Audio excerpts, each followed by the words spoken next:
립랩 언어학 특강에 오신 언어학과 학우 여러분들 환영합니다. 립랩 학회장 임재용입니다.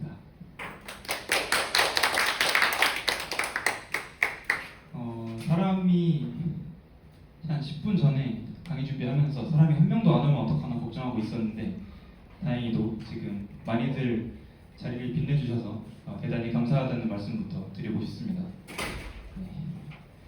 일단 본격적인 강의를 하기 전에 일단 단체 소개부터 간단하게 하고 가려고 합니다. 저희 립랩은 언어학과 학생 6명으로 이루어져 있고요. 언어학에 관심 있는 고려대학교 학우 모두를 대상으로 이제 다양한 주제로 언어학 특강을 준비해서 지금 여러분들 보시는 것처럼 발표하고 있습니다. 그래서 작년 여름에 학회를 처음 만들어서 신입생을 대상으로 기초 음성학이라는 제목으로 제가 4주 동안 강의를 했었고요. 그래서 강의 끝나고 이제 조금 더 스케일을 키워보면 어떨까? 그리고 이제 저 혼자만이 아니라 학회 구성원들 모두가 자기 논문 읽은 거라든가 아니면 전공 수업에서 공부한 내용들 다양하게 공유할 수 있는 자리를 만들면 좋겠다라는 생각을 해서 립랩 2.0이라고 할 수 있죠. 그래서 언어학 특강이라는 제목으로 이렇게 여러분을 찾아뵙게 되었습니다. 그래서 첫 번째 오늘이죠. 그래서 제가 강연을 하고 다음 두 번째가 이제 6월 1일 18시에 서관 4층에서 정진우 학우님께서 또 형태론, 통사론 내용을 가지고 이제 강연해 주실 예정입니다. 그리고 이제 3회차, 4회차도 예정이 되어 있는데 자세한 사항은 저희 립랩 인스타그램하고 그다음 홈페이지 등등 공지를 드릴 예정이니까 관심 가져주시면 대단히 감사하겠습니다. 자, 그러면 이제 오늘 제가 첫 번째 언어학 특강으로 준비한 내용은 이제 논문 감독인데요. 음성학과 의문론을 주제로 제목이 굉장히 깁니다. Voice Onset Time Merger and Development of Tonal Contrast in Seoul Korean Stops, a Corpus Study. 강윤정 선생님께서 2014년에 발표하신 논문인데요. 저는 이 논문을 지난 2학기 서울대학교 응용음성학 시간에 이제 수업 시간에 같이 공부했던 논문이고 한 학기 동안 이제 여러 논문을 읽고 토론을 하고 발표를 하는데 이제 제 기억에 가장 인상적으로 남았던 논문이 이거라서 여러분들께 소개하고 싶어서 가져오게 되었습니다. 일단 논문을 이해하기 위해서 먼저 알고 있어야 하는 선 필수 지식이 이제 지금 회색으로 가려진 부분을 제외하고 이렇게 세 가지로 나눌 수가 있는데요. 일단 이 강의는 언어학 배경 지식이 없는 분들을 대상으로 설계되어 있기 때문에 간단한 기초적인 부분부터 설명을 하고 넘어가도록 하겠습니다. 첫 번째가 이제 보이스 언셋 타임이고 그다음에 톤al 컨트래스트 그리고 이제 한국어의 파열음이죠. 그래서 이제 뷰티부터 보도록 하겠습니다. 영국의 라드포겟하고 존슨이라는 두 언어학자가 쓴 A Course in Phonetics라는 책이 있습니다. 그래서 음성학 의문론계의 수학의 정석이라고 많이 그 정도 이제 위치에 있는 책인데요. 여기에 이제 BOT의 정의를 확인할 수가 있습니다. 빨간색으로 표시된 부분인데 The interval between the release of a closure and the start of the voicing. 이 단위는 이제 파열음을 측정할 때, 파열음을 정량적으로 측정할 때 쓰는 단위인데 파열음은 두 가지 단계로 거쳐서 이루어지죠. 처음에 스탑이 있고 그게 다시 열리면서 공기가 나오죠. 그래서 파, 타, 가 이렇게 되죠. 그래서 두 가지 사건이 일어나게 됩니다. 하나는 막혔던 게 열리는 이게 첫 번째 사건이고 두 번째 사건은 파열음 뒤에 나오는 모음이 발음되기 시작하는 즉 이 성대가 진동하기 시작하는 시점이죠. 그래서 이 두 시각 차이의 이 두 시각의 차이를 보이스 언셋 타임이라고 부르게 됩니다. 그래서 만약에 BOT가 양수다 그 말은 파열음이 열리고 나서 성대가 진동하기 시작했다는 뜻이고 즉 무성음이라는 말이겠고 반대로 BOT가 음수면 이제 스탑이 열리기 전에 성대가 진동하고 있다는 뜻이니까 유성음이 되겠죠. 그래서 BOT 0을 기준으로 유성음 그리고 뷰티가 0 근방이 있을 때는 이제 unaspirated라고 해서 무기음이라고 하고, 뷰티가 더 큰 양수가 되면 이제 aspiration이 들어갔다라고 해서, 또는 한국말로는 기식이라고 하기도 합니다. 그래서 한국어의 거센 소리가 여기 해당이 되겠죠. 그래서 여기 오른쪽 그림에 보시면 이제 그 새 소리를 각각 발음한 걸 사운드 웨이브로 나타낸 걸 볼 수 있는데, 일단 이렇게 일자로 돼 있는 건 아무 소리도 안 난다는 거고, 이렇게 뭔가 지지직거리는 게 있는다는 건 소리가 났다는 거죠. 점선 왼쪽은 소리가 작아요. 그래서 닫혀있다는 뜻이고, 점선 오른쪽은 소리가 열려있죠. 그 말은 입이 크게 벌어져서 모음이 발음되고 있다는 뜻입니다. 지금 위에 뒤를 보면 그 모음이 발음되기 전부터 소리가 들리고 있죠. 저 소리가 이제 성대가 울리고 있기 때문에 나는 유성음이 되겠고, 밑에 내려갈수록 이제 여기는 무성음, 여기도 무성음이지만 여기는 그 스탑이 열리고 나서 더 한참 뒤에 이제 모음이 발음되기 시작하니까 뷰티가 굉장히 큰 양수가 되겠죠. 그래서 유기음이라고 분석할 수 있겠습니다.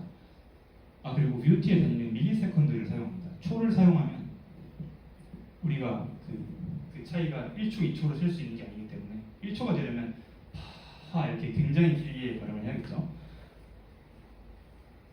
그래서 이제 다양한 언어에서 한 장소에서 뷰티만을 가지고 다양한 소리가 날 수 있는데, 대부분의 언어는 구간을 크게 2개 또는 3개로 나눠서 음운을 구성하게 됩니다. 프랑스어랑 그 영어 같은 경우에는 유성음, 무성음 2가지 대립이 있죠. 근데 둘 다 유성, 무성 구분이긴 하지만 프랑스어의 유성과 무성음이 그 구분되는 지점은 한 0 근방이 있고, 그래서 유성음은 보이티가 음수, 무성음은 보이티가 0 근방이 되고, 영어는 그 구분점이 훨씬 더 위에 있습니다. 그래서 영어의 유성음은 보이티가 양수고요. 영어의 무성음은 더 큰 양수가 됩니다. 그래서 사실 프랑스어의 P와 영어의 B가 보이티가 일치합니다. 거의 완벽하게 일치한다고 하면 약간 위험한 발음이 될 수도 있겠고, 그래서 언어마다 색깔로 비유를 하자면 여긴 빨강이죠. 저 끝은 노랑이죠. 그러면 어떤 사람들은 여기까지는 빨강, 여기까지는 노랑 이렇게 말할 수도 있고, 누군가는 또 가운데에 주황도 있잖아 라고 할 수도 있겠죠. 그게 이제 한국어의 예시라고 볼 수 있겠죠.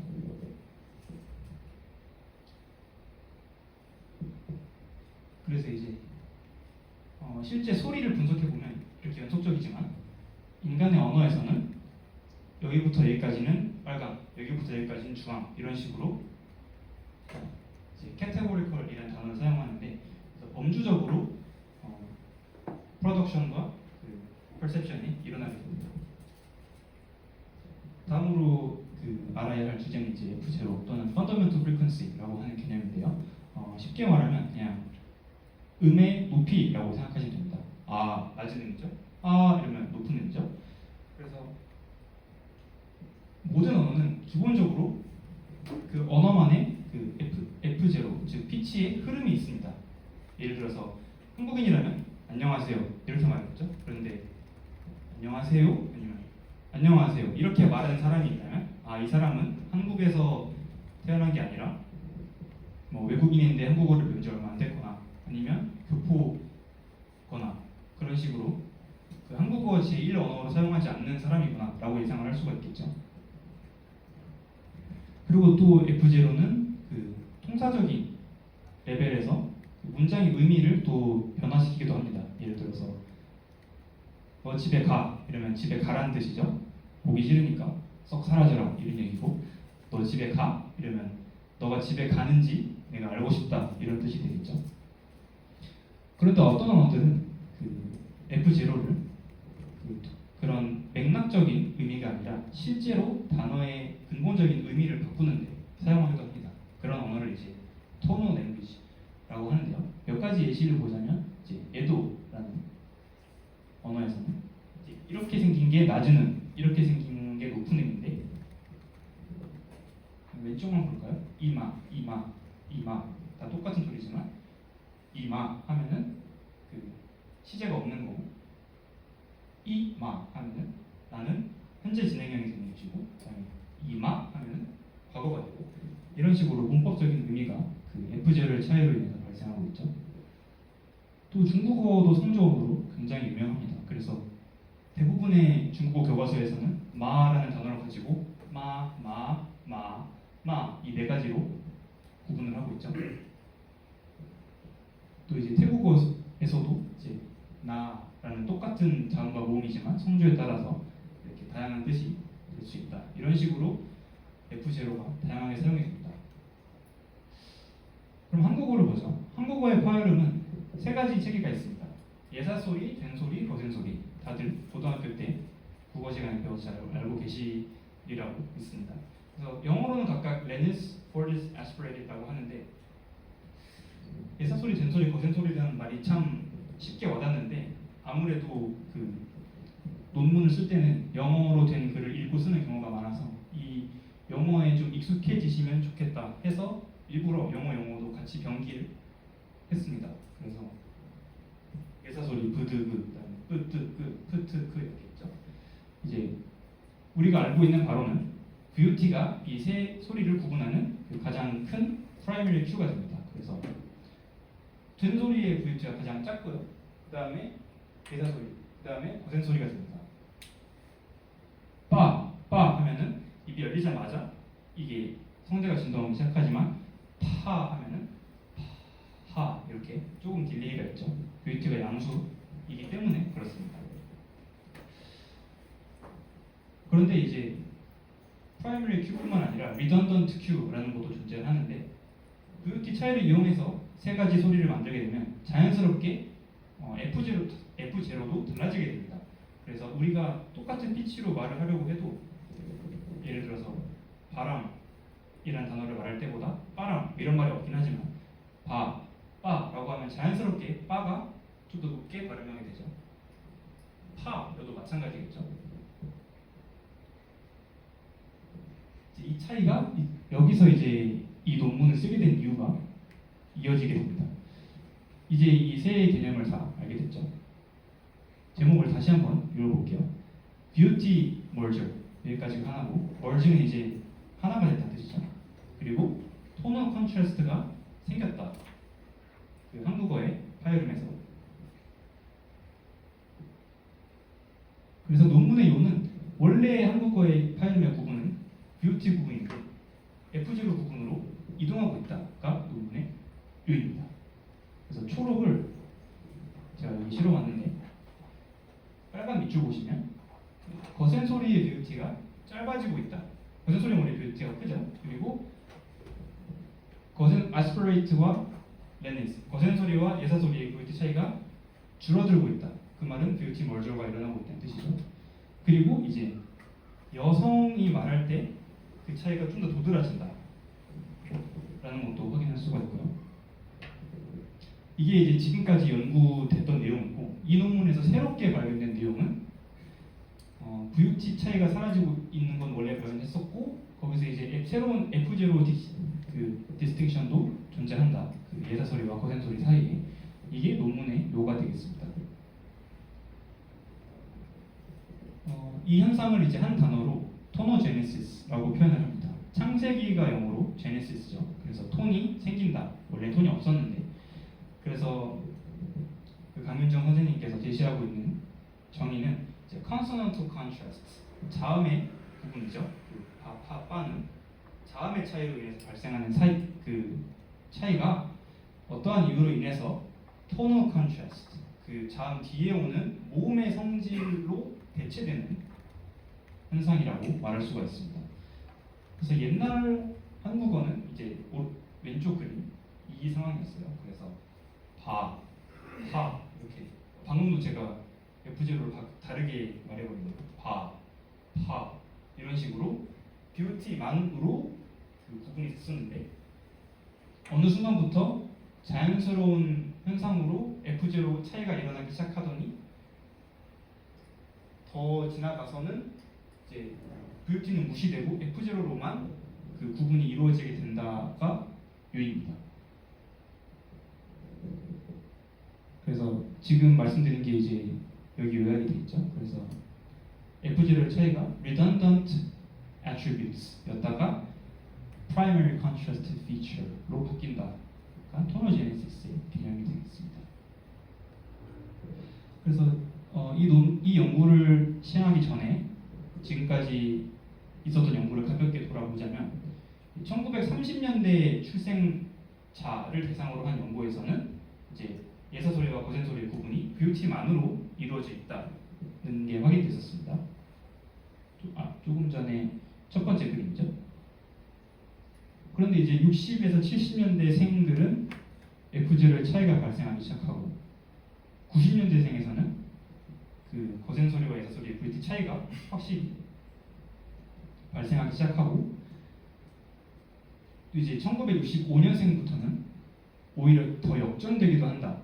그러니까 예사소리가 오히려 더 aspirated 돼 있고 거센소리가 그렇지 않은 파 이렇게 된다는 말이죠. 분명 저는 첫 번째 소리에서 더 많은 H 사운드를 집어넣었는데 아마 여러분들은 첫 번째 소리를 비읍, 두 번째를 피읍으로 느끼셨을 겁니다. 그리고 이제 H뿐만 아니라 성별에서도 차이가 나타납니다. 이 현상은 그러니까 전체적으로 뷰티 차이가 줄어들고 F0 디스팅션은 일어나는 현상은 남성보다 여성의 언어에서 더 많이 그리고 더 먼저 일어나기 시작합니다. 그래서 이런 다양한 선행 연구들이 있었고요. 한국어뿐만 아니라 이제 언어 일반적으로 되게 신기한 생각이라고 생각하는데 여성이 언어 변화를 이끄는 경우가 훨씬 많다고 합니다. 지금 소개하는 한국어도 마찬가지고. 그래서 이제 연구 방법에 대해서 설명을 하도록 하겠습니다. 국립국어원에서 2005년에 발표한 서울말 낭독체 발화 말뭉치라는 자료에서 이제 그 음성 언어 데이터 파일을 추출을 했고요. 그래서 두 세대 이상 서울말 사용 지역에서 살던 그 남자 60명, 여자 60명 중에서 이제 연구에 적합하지 않은 데이터를 제외해서 각각 남자 58, 여자 59명으로 연구가 진행이 됐습니다. 그래서 유명한 현대 소설, 수필, 문설 등의 글을 그냥 편하게 읽어보세요 이렇게 해서 진짜 그냥 책을 보고 읽듯이 낭독한 파일입니다. 그래서 몇 가지 읽어볼까요? 발끝으로 뽐내듯이 돌아보니 토끼는 다 그냥 일상적으로 사용하는 그 단어들이죠.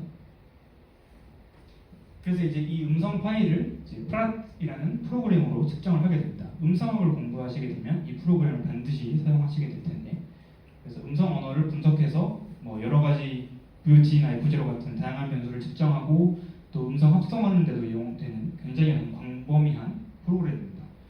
그래서 이 모든 단어들, 뭐 Then is aspirated for this에서 그 뷰티 측정하고 그다음에 F0를 그 첫 번째 모음과 두 번째 모음을 측정합니다. 이 두 번째 모음을 측정하는 이유는 조금 이따가 말씀드리도록 하겠습니다.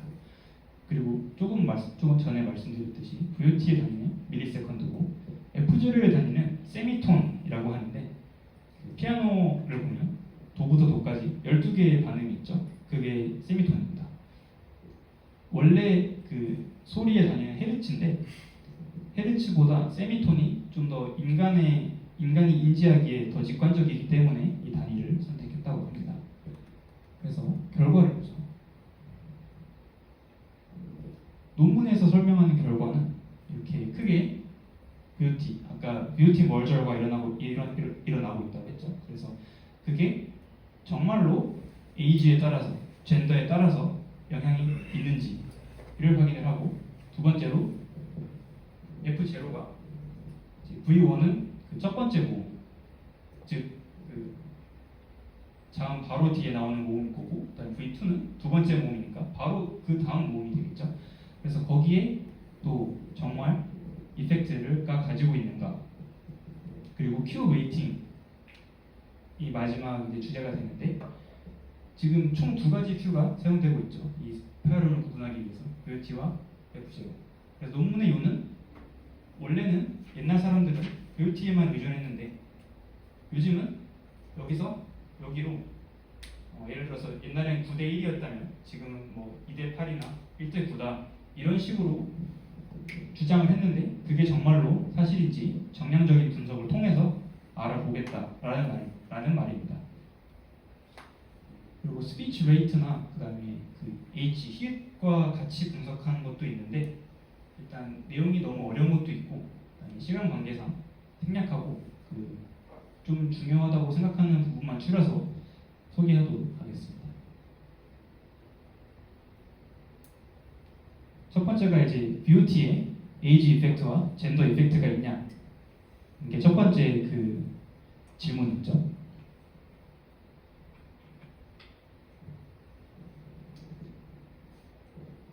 여기 표를 보시면 왼쪽이 남자, 오른쪽이 여자구나. 이게 거센 소리, 그다음에 예사 소리, 그다음에 된 소리죠. 그래서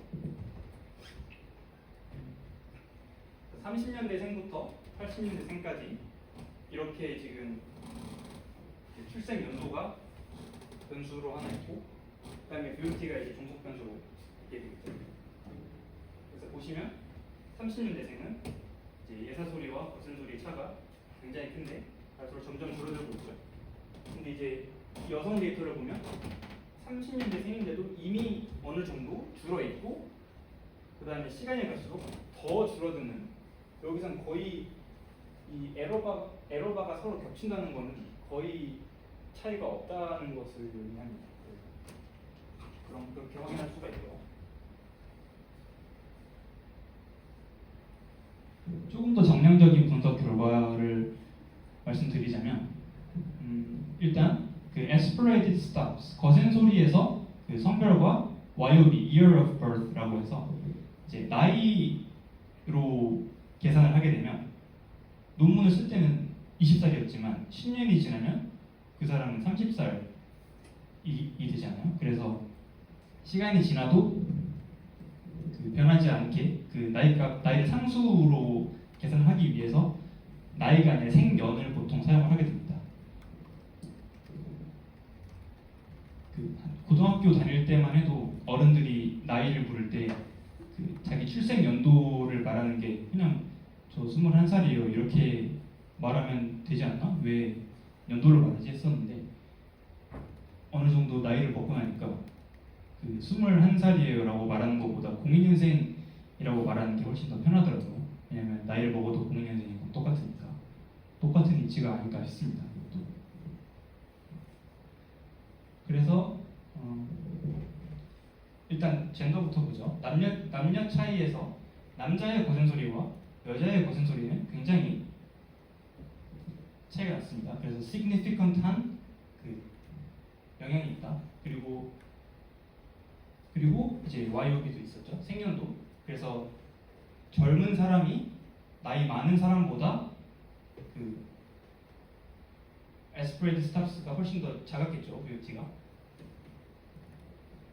그리고 레디스 스탑하고 그러니까 예사 소리랑 거센 소리에서도 significant한 이펙트가 있긴 했지만 그 이펙트의 결과가 그렇게 크지 않기 때문에 그 저자는 거센 소리에 대해서만 초점을 잡아서 설명을 하고 있습니다.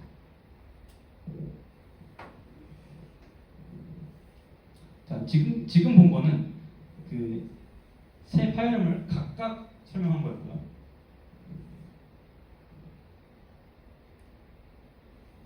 여기서는 남자보다 여자가 그리고 나이가 어릴수록 거센 소리의 뷰티가 작다 이 얘기였고, 여기서 말씀드린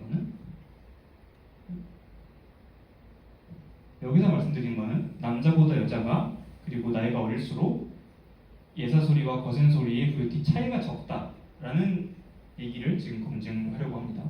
비슷하지만 살짝 다른 얘기입니다. 여기가 남자고 여기가 여자. 그래서 예사 소리랑 거센 소리는 뷰티 차이로 구분이 됐으니까 50ms 차이가 나죠, 남자는. 근데 이제 그 차이가 점점 줄고 있다. 여자도 마찬가지. 때 여자는 원래도 작았는데 그 차이가 더 줄어들었다 이 얘기죠. 그래서 이제 리니어 믹스드 이펙트 모델이라는 그 통계적인 분석 방법을 사용했는데 저도 거기까지 이해하는 데는 아직 배움이 부족해서 결과만 설명을 하려고 합니다. 그래서 레벤지오이 그 이제 자음의 그 거센 소리, 예사 소리 그 차이를 말하는 거고요. 그래서 성별에 따른 그 자음이 저기 별표 3개가 있다는 게 이제 통계적으로 유의미하다라는 의미입니다. 그래서 성별이 유의미했고 그다음에 나이도 유의미했다는 말이겠죠.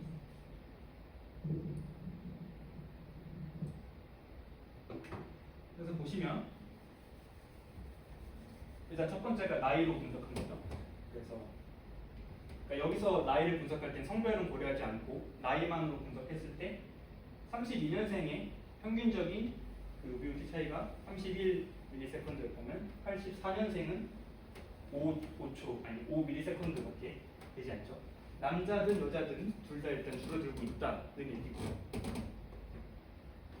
그다음에 젠더는 그 나이를 고려하지 않고 성별만 고려했을 때 일단 남자 나이에 상관없이 모든 남자, 모든 여자 비교했을 때 여자 쪽이 VOT가 차이가 적었다 이 얘기가 되겠습니다.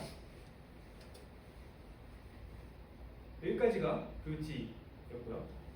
그러니까 지금까지 가설로 설정했던 게 증명이 된 거죠. 그 VOT 차이가 줄어들고 있다. 여자한테서 더 어릴수록 더 F0를 검증해 보도록 하죠. 일단 V1 첫 번째 모음의 F0부터 분석을 하게 됩니다. 그래서 라렌지오 aspiration 이게 그 거센 소리고 이게 된 소리, 거센 소리, 된 소리. 나이를 가지고 분석했을 때는 거센 소리, 된 소리 모두 그 V1의 차이가 있었고요. 젠더를 가지고 분석했을 때는 거센 소리에만 유의미한 이펙트가 있었습니다. 그 말은 이제 거센 소리의 변화가 조금 더 그러니까 그 F0가 증가를 해야 되는데 거센 소리는 더 큰 변화를 겪고 있고 왜냐하면 젠더에도 영향을 받고 YOB에도 영향을 받으니까 하지만 그 포르티스가 뭐죠? 젠소리는 젠더에 영향을 안 받으니까 그 정도 그 거센 소리만큼은 아니다라고 할 수가 있겠죠. 그래서 똑같이 그래프를 그릴 수가 있게 됩니다. 파열음뿐만 아니라 이제 H랑 N, 히읗이랑 니은이죠. 히읗은 보통 거센 소리랑 비슷한 성격이 있고 니은은 이제 F0의 측면에서 얘기할 때 형은 예사 소리랑 비슷한 음역대에 있기 때문에 같이 비교를 하기 위해서 측정을 하게 됩니다.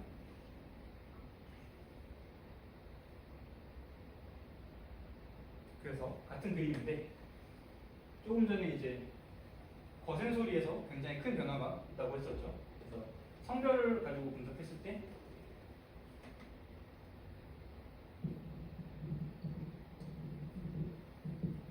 그 파열음일 때 그러니까 첫 단어의 첫 자음이 파열음이고 첫 자음이 aspiration일 때 F0랑 첫 자음이 레니스일 때 F0랑 차이를 구할 수가 있겠죠.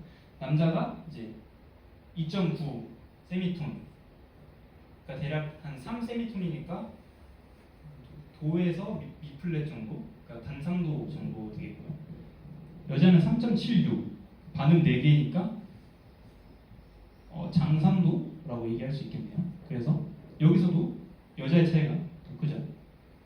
그리고 성별로 분석을 했을 때도 32년생, 84년생 더 젊은 세대일수록 거센 소리와 예사 소리의 F0 차이가 크다 확인할 수 있었습니다. 다음으로 분석하는 게 이제 V2 두 번째 음절의 모음입니다. 왜 두 번째 음절까지도 신경을 써야 되냐라고 물어볼 수 있는데요. 이제 한국어의 운율을 조금 생각해 볼 필요가 있습니다.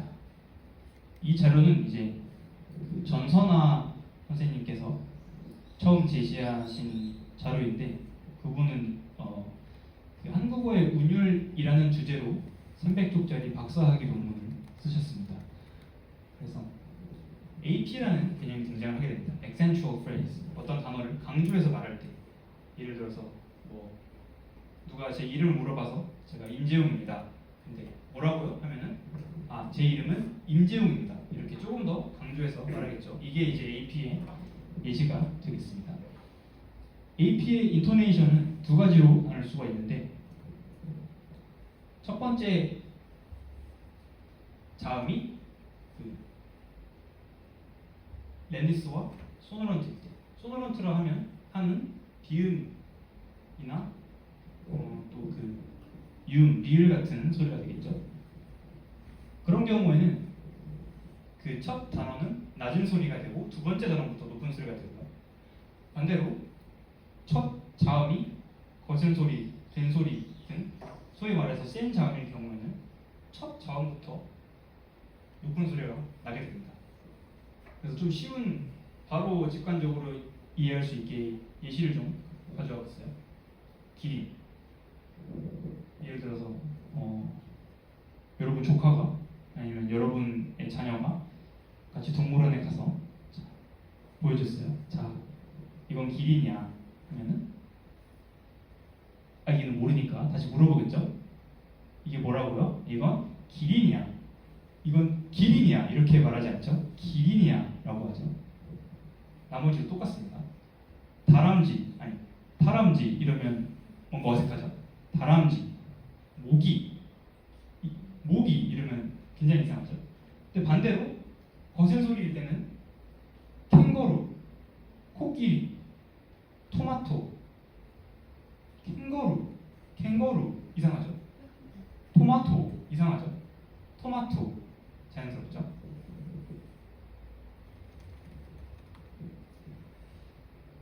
그래서 여기서는 그 첫 번째 단어가 이제 세 가지로 나누실 때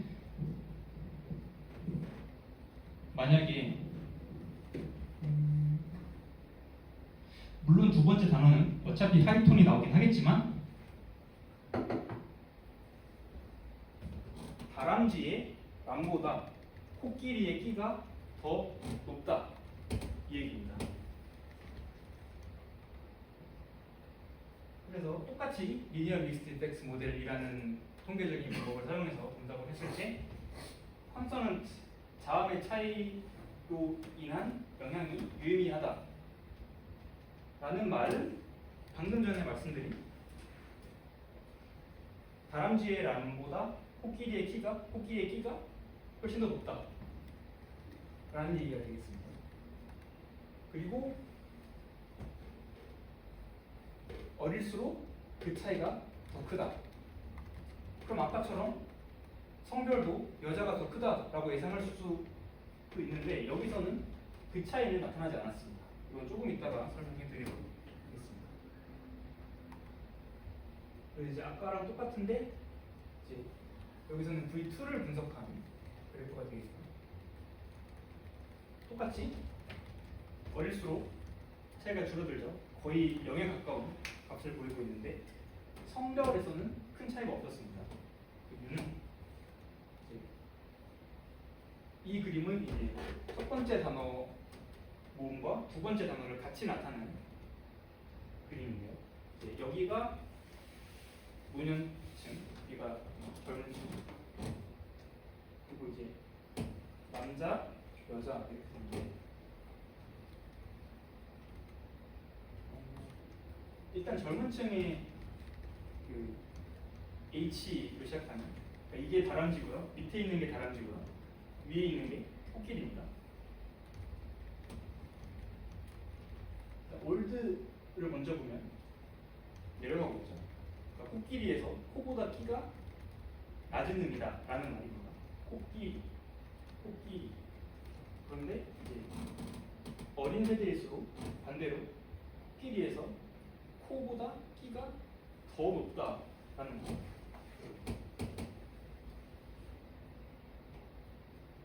그래서 원래라고 하면 부자연스러울 수도 있겠네요. 논형식에서는 이 accentual phrase를 말할 때 첫 번째가 다르더라도 두 번째 음절에서는 음이 비슷해지는 경향이 있었는데 젊은 세대로 올수록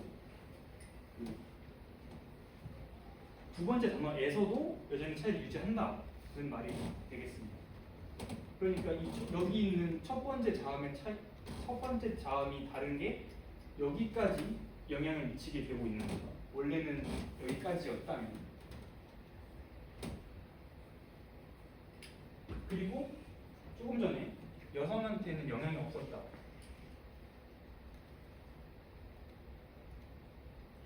라고 했었죠. 두 번째 모음에서는 여성이 크게 차이를 보지 않는 이유는 여성의 경우는 첫 번째 단어랑 두 번째 단어에서도 둘 다 높게 말하는 경향이 있기 때문이었습니다. 그러니까 코끼리, 애기와 다람쥐의 람을 둘 다 과장돼서 말합니다. 그래서 어쨌든 크게 보면 여성의 언어가 조금 더 변화를 유도하는 방향으로 가고 있다라는 점에서는 일관되는 결과를 보인다고 볼 수도 있을 것 같습니다.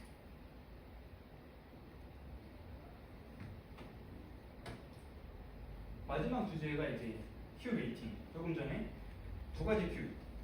오늘 계속 뷰티와 F0를 말씀드리고 있는데 이 차이가 이제 어디에 더 무게를 두고 인식을 하느냐였죠. 그래서 위에가 이제 뷰티로 분석을 한 거, 밑에가 F0로 분석을 한 거. 이렇게 나뉘게 되는데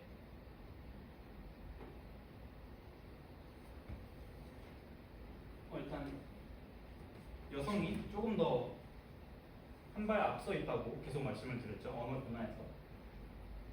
그래서 남자의 언어를 보시면 뷰티와 F0를 둘 다 사용하고 있습니다. 그래서 가로축이 뷰티고 이 세로축은 이제 거세는 소리가 질 확률이라고 되어 있는데 그러니까 이 연구가 음성 데이터를 분석한 거죠. 그래서 예를 들어서 제가 어떤 단편 소설을 읽었다고 치면 제가 말한 파일 중에는 뷰티가 0인 것도 있을 것이고 150인 것도 있을 것이고 100인 것도 있을 것이고 그리고 또 그 모든 파일은 각각 예사 소리거나 아니면 고생 소리 둘 중에 하나겠죠. 그래서 그 분포도를 보인 것이고 여기는 이제 F0죠. 1932년생 남자는 F0가 아무 영향이 없었습니다. F0가 음수든 아니면 양수든 무조건 왜냐하면 뷰티만을 큐로 삼았으니까. 그런데 이제 어린 세대가 될수록 점점 더 이 기울기가 커지고 있죠. 그 말은 뷰티보다 F0에 의존하는 비율이 더 높아지고 있다는 뜻이 되겠습니다. 반면에 여성은 애초에 뷰티가 존재하지 않습니다. 그래서 1932년생도 이미 F0로 타율을 구분하고 있었고 그런데 이제 원래도 그랬던 것이 더 심해졌다라는 게 되겠습니다.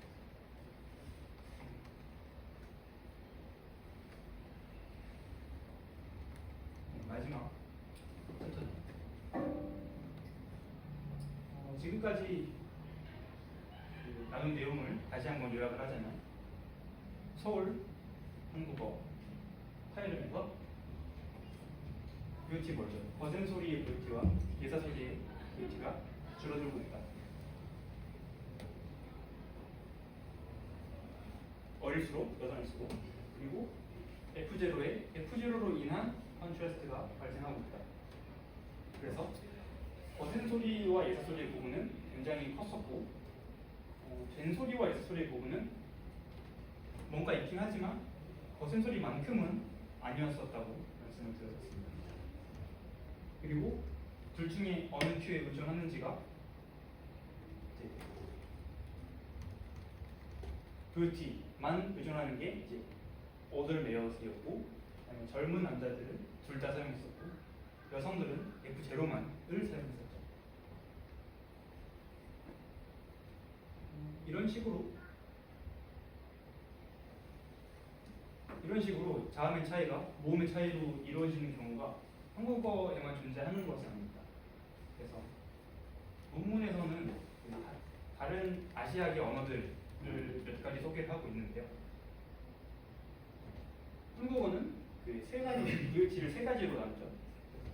이제 투웨이로 두 개로 구분을 한 유성, 무성이라든가, 아니면 무기음, 유기음으로 구분을 하거나, 아니면 세 가지로 구분을 하는 언어들이 있는데, 대부분 그 토노제네시스가 발생할 경우 대개로 낮은 음은 유성음에서 유성음 뒤에 모음이 낮은 음이 되고, 또는 성문화됐거나 아니면 아스프레디 H가 있는 소위 말해서 거센 소리 계열의 소리가 높은 톤이 되는 경우가 많다고 합니다.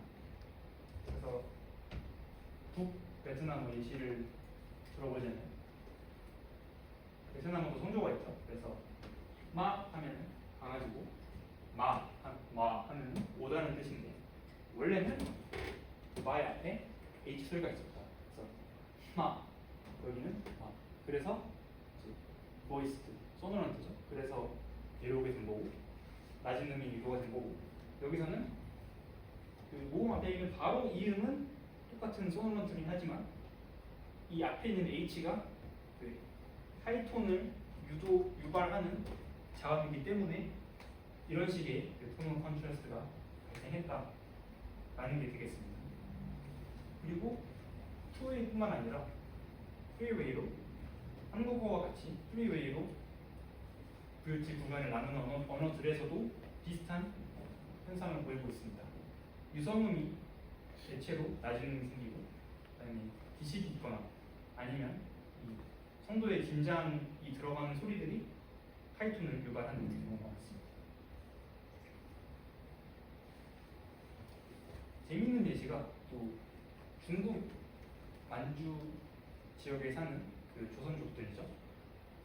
이제 그 사람들의 언어에서는, 제가 서울 한국어에서는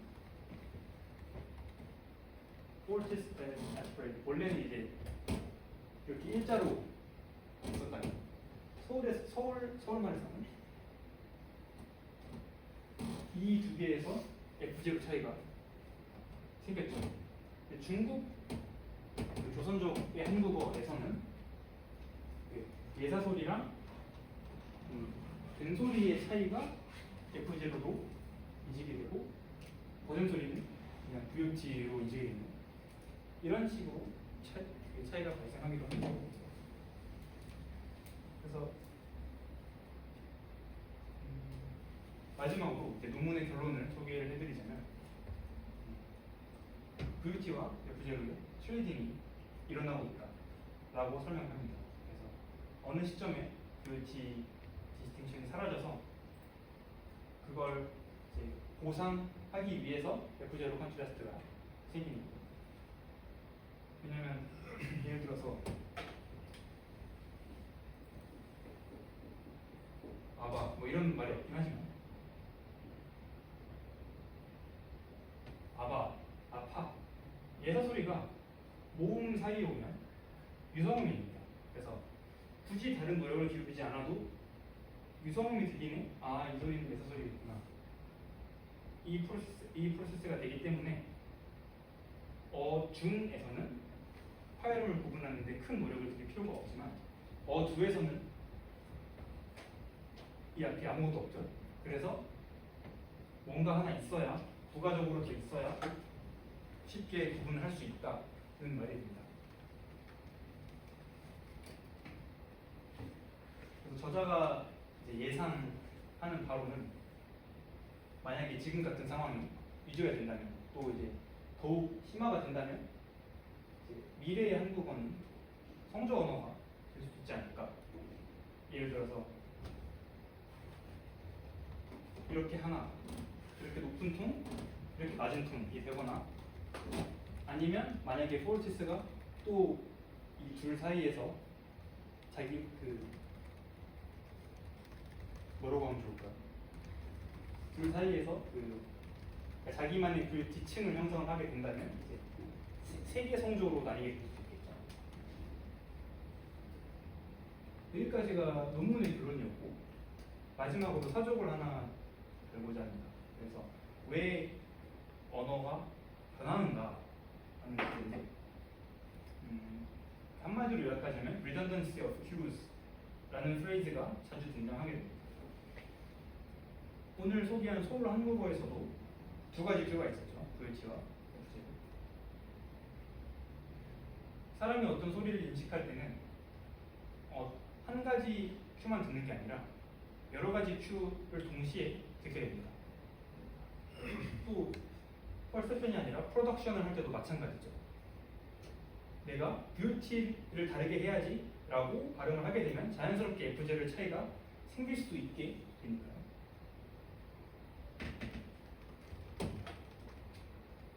여기 word final divorcing 라고 되어 있는데,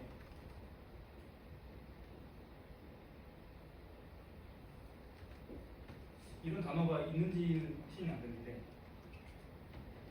cat 이러면 이거죠. 네, cat 이러면 이거죠. 자음은 똑같이 말했고 제가 말한 거의 차이는 모음의 길이였습니다. 실제로 영어 화자들은 이 어말 자음이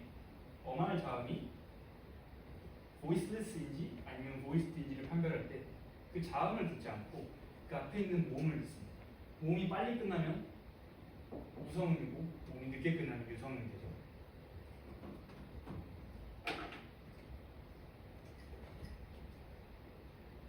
이런 식으로 여러 가지 큐 중에서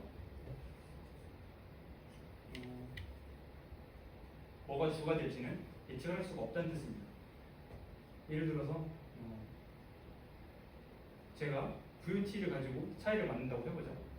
근데 예를 들어 제 아이가 있다고 치면 아이 입장에서는 예를 들어 파를 아이에게 들려주면 이 두 소리는 VOT도 다르고 FZ도 다른데 그럼 뭐가 중심인 거지? 우리가 아기들한테 말을 가르칠 때 엄마가 아이한테 말을 가르칠 때 그렇게 가르치지 않잖아요. 애기야, 거센 소리를 발음할 때는 기식을 넣어야 돼. 이렇게 하지 않잖아요. 그냥 소리를 들려주죠. 엄마, 아빠, 할아버지 이런 식으로. 그래서 언어의 결과물만 다음 세대로 전달이 되고 설계도는 전달이 되지 않기 때문에 다음 세대가 무엇을 받아들일지는 알 수가 없다. 그 예우가 되겠습니다. 그리고 아까 여성이 좀 더 언어 변화에 한 발짝 앞서 있다라고 말씀을 드렸었는데,